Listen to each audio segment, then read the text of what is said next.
Hi, welcome to another episode of Everything in Between podcast, where we talk about not just the big moments, but everything in between. I'm your host, Raz. I'm still dazzling. Chatting. So today, I will be sharing how the Lord rebuked me through the story of Eleazar of Damascus in Genesis 24. Kung paano niya sinabing, "Tama ka na, Razel. Tama ka na. Pala desisyon ka." So, sino ba si Eleazar of Damascus? Nakilala ko siya. Nakilala talaga. Close kayo. Nalaman ko yung story niya from the book of Pastor Albert Clavo, one of my favorite pastor ng Lighthouse. The book is called Faith Walkers. You should grab one. Maganda siya, may mga applications and actions sa dulo. So, pwede siyang devotional book din. I love it. Yun nga, sino ba si Eleazar of Damascus? So, si Eleazar, siya yung in charge sa mga ari-arian ni Abraham. Ang sabi sa Bible, he is in charge of all. So, yun. Bakit ba naipasok natin to si Elazar? So, backstory, I am usually the one in charge sa pagluluto dito sa bahay. So, ako yung Elazar dito sa bahay. Ako yung in charge sa lahat. Um, so, yun nga, na-mention ko na to sa last episode ko and sa iba patang episode na on the day ng schedule ko to record my first few episode, I was expecting na si Johnny ay magkukusang magluto. So, ite-take over niya. Pero dahil maaga pa naman nun, I was doing the usual preparation na ginagawa ko kapag nagluluto. Na kasi mabagal tayong magluto, 6:00 pa lang ng umaga. Ang OA. 6:00 pa lang ng umaga nag-aano na, naghihiwa na ng sibuyas at bawang. Charot lang. So yun nga, pine-prepare ko lang yung mga kailangan ko and as the time passes, medyo naiinis na ako kasi in my mind, bakit hindi gumagalaw 'to? So like, ang dami ko ng ginagawa na preparation sa pagluluto ko. Parang wala akong at hindi nagkukusa at wala akong naririnig na na salitang, "Sige go babe, ako ng bahala diyan, ako na ang mag-record." So yun yung nasa mind ko, until I can no longer hold that thought anymore. Nagdadabog na si ate mo. Okay, so before we move on, I want to speak to the guys at the back. Kapag biglang nagdabog ang mga bebe niyo, meron siyang bagay na in-expect na dapat pinagkusaan mo na. Ine-expect niya yung mga bagay na dapat ginawa mo without her telling you to do it. Ine-expect niya yung mga bagay na dapat ginawa mo without her telling you because it doesn't need telling. It doesn't need telling, may gano'n ba? Pero yun, nung time na yun naiinis ako kasi I'm expecting na magkukusa siyang kunin yung ginagawa ko kasi it doesn't need telling. Nakikita niya naman yung ginagawa ko, eh, alam niya kung anong gagawin ko dapat on that day. Nilatag ko na sa kanya yun days prior. So, sa'kin in my mind na hindi ko na kailangang i-remind ka kasi 'di ba? Anyway, so yun, be sensitive. Kapag may mga plano yung jowa niyo, maiirita yan kapag basta yun, yun na yun. Okay, now I want to speak to the women in front. Ikaw, be, uso magsalita.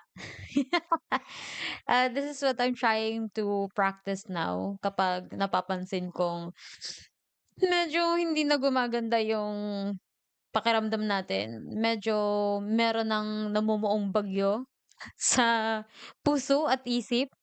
Sinasabi ko na agad. And so yun, sabihin niyo kasi. Yun yung problema sa yun yung problema ng mga lalaki sa'tin 'no. Hindi kasi natin sinasabi, parang basta na lang magdadabog ta's sila like, "Ha? Ano nangyari? Bakit?" Sabihin niyo, kasi minsan dense talaga yung mga lalaki na 'yan. Pero 'pag nalaman nila na malapit ka ng mainis, magkukumahog naman 'yan kumilos para hindi matuloy ang bagyo. Okay, now back to the main point. May patalastas. So, sobrang inis ko. Sabi ko sa kanya, "Ayoko na." And after kong sabihin yun, I was hurt. Parang may namatay sa loob ko. Pero hindi ako umiyak kasi we are a strong, independent woman. Ano ba 'yan? And he was so sorry pero bilang matigas ang ulo ko and I was hurt din talaga, hindi ko ginawa kahit na sinabi niya na siya na magluluto, hindi ko ginawa, tinuloy ko yung pagluluto ko and pretended that I was okay. That maybe it's the Lord telling me na wag ko na lang ituloy. That maybe it was not what the Lord wants me to do in the first place. And this happened, nangyari 'to pagkatapos nangyari 'to tapos ko nang basahin yung Elazar na chapter do'n sa libro ni Pastor Albert. All throughout, the Holy Spirit is comforting me and affirming me that the Lord indeed really want me to start this podcast. So dito na pumasok si Elazar. I remembered him. Sabi ko, "Okay Lord, if you really want me to start this podcast, gawin mo yung ginawa mo kay Elazar." Kasi after nung magtalo kami ni Johnny ng Wednesday, di ko na alam, ang gulo na ng timeline. Basta nangyari yung mga bagay na yun. Di ko na alam kung kailan yung kailan yung araw. Nandun yun sa journal ko. So yun nga, nung nagtalo kami ni Johnny, I have decided na talaga na wala na, hindi ko na talaga itutuloy. So niligpit ko na yung niligpit ko yung mic ko, this mic, and lahat. Tripod and everything. So niligpit ko. So yun nga, sabi ko, "Okay, if you really want me, Lord, to start this podcast, gusto ko gawin mo din yung ginawa mo, kay Elazar." So ano bang ginawa niya kay Elazar? So nung matanda na si Abraham, inutusan niya si Elazar na pumunta dun sa lugar ang arte, sa lugar ang hirap ng may brace, sumasabit, kung saan galing si Abraham. So inutusan ni Abraham si Elazar na pumunta dun para kumuha ng asawa ni Isaac. Gusto mo yun, ganun na lang yung pagkuha ng asawa 'no? Punta ka dun, kuha mo ko ng asawa. Mag-pray ka kay Lord kung paano ka niya iga-guide. So, nung pagdating siyempre may blessing naman si Abraham, pinag-pray niya rin yun na i-lead ni Lord si Eleazar dun sa babaeng, para kay Isaac. Patay ganun na lang. Dapat ganun na lang ginawa nung mama ko sa'kin, ng parents ko sa'kin. Pinag-pray nila yung baka naman pinag-pray talaga nila 'no. Pero ang saya nun 'di ba? Feeling ko it would save us a ton a tons of heartaches kung ganun yung ganun yung ginagawa ng parents, yung mga parents.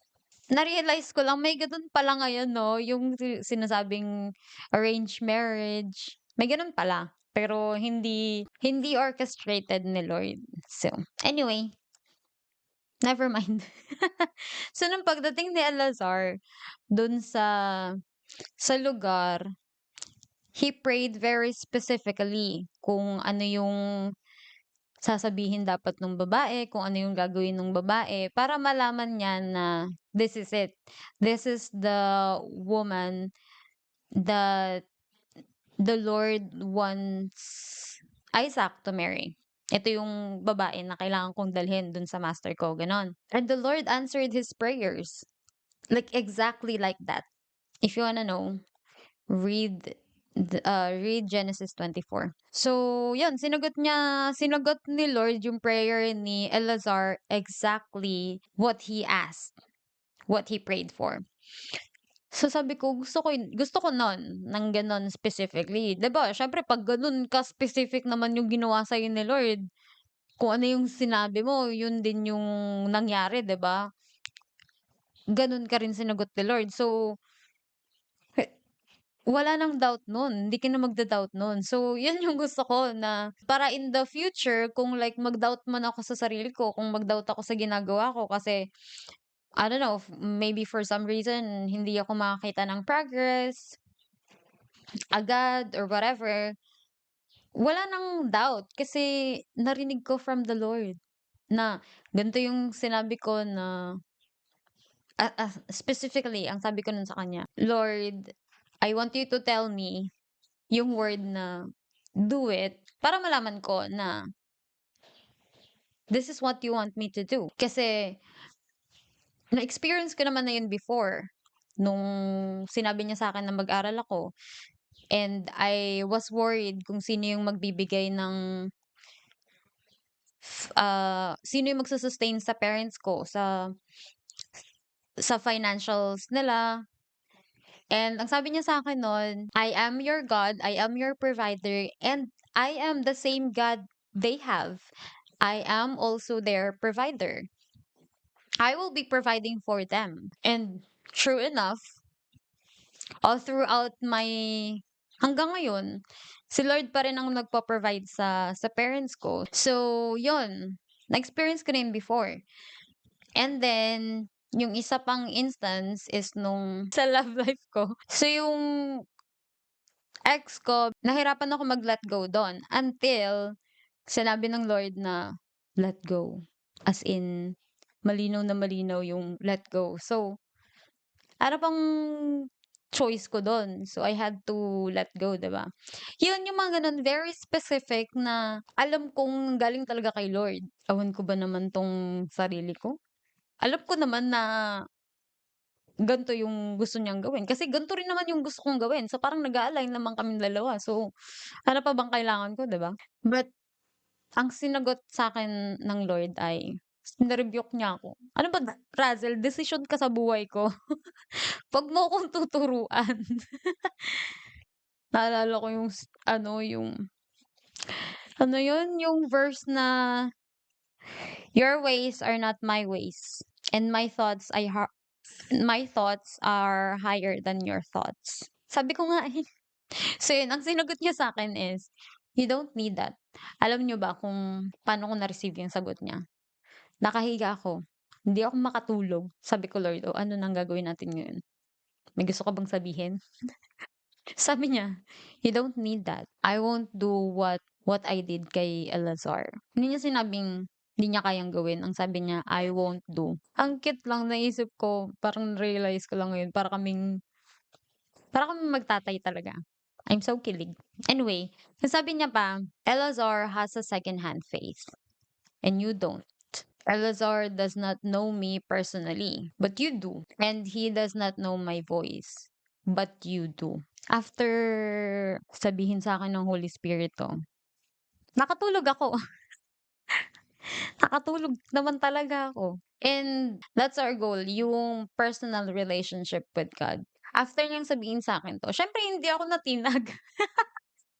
Tayo natinag. Sabi ko, "Okey, kung hindi mo gagawin yung kung hindi mo gagawin sa'kin yung ginawa mo kay Elazar or yung mga ginawa mo na din sa'kin before, how you answered all of my worries and thought, yung asawa ko na lang." Hindi ko pa pala nakwento 'to sa asawa ko. Sabi ko yung asawa ko na lang, siya na lang magsabi sa'kin na, "Do it." Ganyan. So, parang 'pag nag-uusap kami ng asawa ko, tinitignan ko siya lagi ta's naka-grin ako sa kanya kasi hinihintay ko kung kailan niya sasabihin yung or like kung sasabihin niya na "Do it, babe." Pero hindi, hindi dumating at ni-rebuke ako ng Lord. Sabi niya, "You don't need your husband to say that to you because I am already telling that to you." Sabi ko, "I just want to be kilig, para mapatunayan na gano'n ka pa din." Silly. Alam mo naman na gano'n pa rin talaga siya. Hindi naman nagbago. Sabi niya, "No, hindi mo gustong kiligin lang. Alam mo kung anong gusto mo. Gusto mong pahirapan yung asawa mo. Gusto mo siyang ma-guilty." And I surrendered. So yun, I know the voice of my Lord, and because the reason why I know that is because I have a personal relationship with my God. And that's what we want, not just a secondhand faith. Although, not all secondhand faith is bad. Pero ano ba tong secondhand faith? Secondhand faith is a faith that is based on the experiences or beliefs of others. A faith that is inherited or adopted. So, I believe lahat tayo came from a secondhand faith. Kasi hindi naman tayo katulad nila Apostle John, nila Luke, nila Mark, nila Matthew na nakasama talaga si Jesus, 'di ba? So at some point in the beginning of our walk with God, we all started from a secondhand faith. Pero hindi lang dapat dun mag-stop. So, paano nagiging or like, kailan nagiging masama itong secondhand faith? Kapag nag-stuck ka dun. Kapag hindi mo pinursue or hindi mo ginol na magkaroon ng personal relationship with God. And what makes a secondhand faith bad? Because you can be easily swayed. Halimbawa, may dumating lang na pagsubok sa'yo, masisway ka na agad, question mo na agad yung identity ni Lord, yung authority ni Lord. Hindi naman talaga natin may iwasan na sometimes question natin si Lord. Pero the Lord provides answer to that. Ang masama is yung tinalikuran mo talaga. Tumalikod ka because may nangyari lang na hindi maganda. May nangyaring hindi ayon sa gusto mo. And you will be easily offended kapag merong Kristiyano, kapag merong Kristiyano na naka-offend sa'yo, ija-judge mo na agad. Na ano ba naman 'yan, Kristiyano pa naman, pero ano ba yung Lord niyo, ayoko na sa Lord niyo. So ang ending tatalikuran mo din ulit si Lord. Secondhand faith is not rooted in God, not rooted in who God is, and it's not rooted in His word. I believe kaya may mga taong tumalikod kay Lord, it's because they only have a secondhand faith.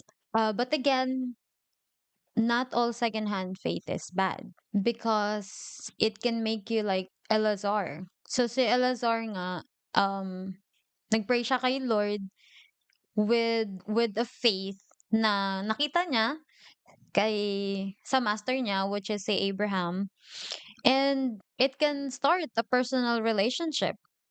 Sabi sa Genesis 24 verse 26 to 27. Basahin natin.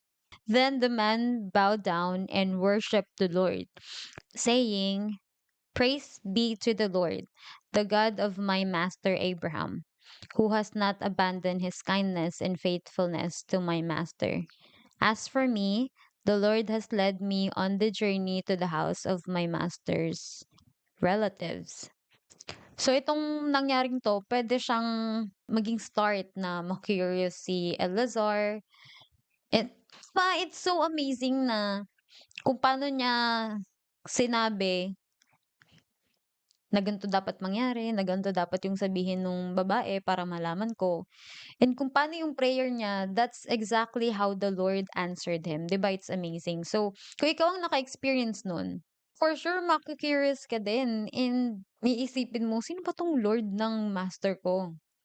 And wala pa akong narinig na sa Bible na yung nag-seek sa kanya ay hindi siya natagpuan. Kung sino yung wala pa akong narinig na merong naging curious kay Lord at inalam kung sino ba siya at hindi nagpakita si Lord. So, from second-hand faith, yung faith na nanggaling sa master niya, it can be transformed into first-hand faith. And it can be the start of his personal relationship to the Lord. Ako, I'm so glad na yung mga teachers ko from Sidewalk Ministry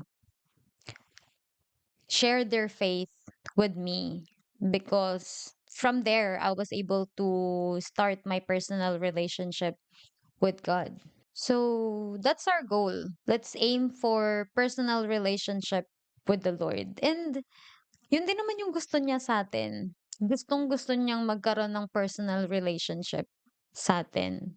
And it just saddens me na may mga taong ayaw sa love na binibigay niya. If they only realize kung paano magmahal ang Lord, napakasayang maramdaman.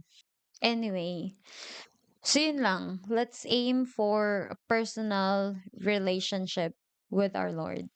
That's gonna be one of my prayers for you this year is for you to grow in the Lord na magyabong pa. Napakalalim ng Tagalog.